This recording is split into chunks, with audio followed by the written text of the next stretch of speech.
營運車仲可唔可以跑順風車？呢個話題其實都幾矛盾。如果從事實出發嘅話呢，當盈利嘅工具去用喺一個唔係以盈利為目的嘅事情身上，我覺得佢本身就已經構成咗一個錯誤。你話真正嘅車主佢去接呢個順風車，邊會有咁多係以盈利為目的嘅呢？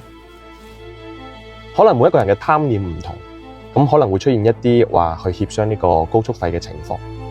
但係我覺得佢係一定唔會出現話最尾去選擇行國道，去做出一啲呢啲報復性嘅行為，同埋真正嘅順風車主多咗嘅話呢，亦都唔會出現咁多所謂嘅諸多要求嘅乘客。你試下嗰啲乘客，佢遇到嗰啲 BBA 嘅車主啊，你睇下佢仲會唔會咁多機㗎？